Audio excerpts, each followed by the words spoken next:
स्वामी विवेकानंद से लेकर American scientist Robert जे Oppenheimer तक और महात्मा गांधी से लेकर सर एपीजे अब्दुल कलाम तक भगवत गीता ने उन सभी लोगों को प्रभावित किया है जिन्होंने इसे पढ़ा और समझा है। भगवत गीता एक ऐसी किताब जो आपको 10 बार गिरने के बाद भी एक उम्मीद देती है। You are much stronger than you are think. अगर आपने आज तक भगवत गीता नहीं पढ़ी है और आप भगवत गीता के बारे में जानना चाहते हैं तो ये वीडियो आपके लिए ही है, क्योंकि आज के इस वीडियो में हम आपको भगवत गीता के 5 इम्पोर्टेंट लाइफ लेसन बड़े ही सरल और आसान शब्दों में बताएंगे। भगवत गीता के ये लाइफ लेसन जीवन को सही तरीके से जीने की सीख देंगे। अगर आपको भी अपने जीवन में सफल होना है तो इस वीडियो में बताए गए भगवत गीता के लाइफ लेसन जरूर फॉलो करना। ये लेसन आपको केवल करियर में ही नहीं बल्कि पर्सनल लाइफ में भी बहुत मदद करेंगे। हर छोटी बात पर टेंशन लेने और डिप्रेशन में जाने से बचने में भी मदद करेंगे। तो बिना किसी विलंब के वीडियो को शुरू करते हैं। मैं गिफ्ट देने के लिए गीता ले आया हूं। भगवत गीता पे एक और वीडियो लेके आया। Bhagavad Gita can be the perfect teacher. Have you read the Bhagavad Gita? Bhagavad Gita पढ़ी है आप लोगों ने? पूरा गीता का ज्ञान भगवत गीता भगवत गीता भगवत गीता से भगवत गीता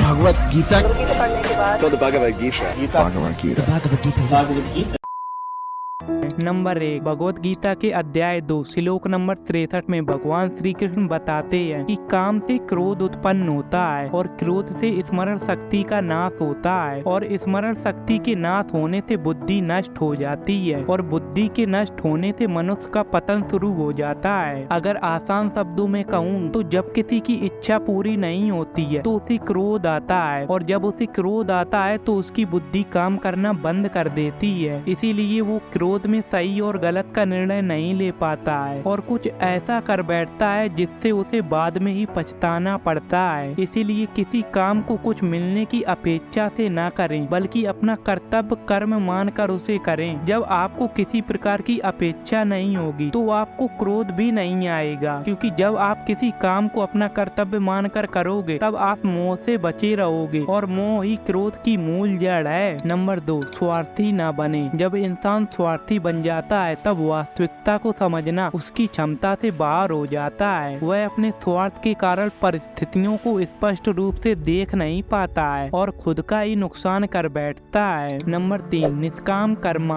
अध्याय 2 श्लोक 47 में भगवान श्री कृष्ण बताते हैं कि मनुष्य को अपने कर्म पर ध्यान देना चाहिए और उससे मिलने वाले फल की चिंता नहीं करनी चाहिए। लेकिन ठीक इसके विपरीत हम में से अधिकतर लोगों की आदत होती है हम किसी भी काम को शुरू करने से पहले ही उससे मिलने वाले फल के बारे में सोचने लगते हैं और इससे होता ये है कि हम अपने लक्ष्य से भटक जाते हैं और अपनी काबिलियत से कम काम कर पाते हैं और फल पाने की इच्छा के कारण हमें अपेक्षित परिणाम प्राप्त नहीं होता है। इसे आप छोटे से उदाहरण से समझ सकते हैं। मान लीजिए 2 स्टूडेंट ए और बी हैं और दोनों ही स्टूडेंट एक दिन में 4 घंटे स्टडी करते हैं। स्टूडेंट ए स्टडी करते समय यही सोचता रहता है कि अगर एग्जाम में कम मार्क आए या फेल हो गया तो क्या होगा। इसके ठीक विपरीत स्टूडेंट बी केवल अपने कर्म यानी स्टडी पर ध्यान देता है और रिजल्ट के बारे में बिना फालतू की चिंता नहीं करता है। तो आप इससे अंदाजा लगा सकते हैं कि दोनों स्टूडेंट में रिजल्ट किसका अच्छा होगा। नंबर 4 सकारात्मक सोचें। आपने ये कहावत तो जरूर सुनी होगी कि इंसान जैसा सोचता है वो वैसा ही बन जाता है, और ये बिल्कुल सच है, क्योंकि इंसान जैसा सोचता है वो वैसा ही कर्म करता है और वैसा ही बन जाता है। इसलिए फालतू के नेगेटिव विचारों को अपने दिमाग में बिल्कुल भी जगह ना दें, क्योंकि विचारों में बहुत शक्ति होती है। इसलिए आप अपने बारे में जब भी सोचें सकारात्मक ही सोचें। नंबर 5 स्वयं का आकलन। भगवान श्री कृष्ण के अनुसार किसी व्यक्ति को उससे बेहतर कोई नहीं जान सकता है, इसीलिए स्वयं का आकलन करना बेहद जरूरी है, क्योंकि जो व्यक्ति अपने गुणों और अवगुणों को जान लेता है वह अपने व्यक्तित्व का निर्माण करके हर काम में सफलता प्राप्त कर सकता है। इसीलिए खुद के साथ भी थोड़ा समय बिताना सीखो और अपने पॉजिटिव और नेगेटिव एस्पेक्ट को जानो। The only way to know how strong you are, first know yourself and keep testing your limit.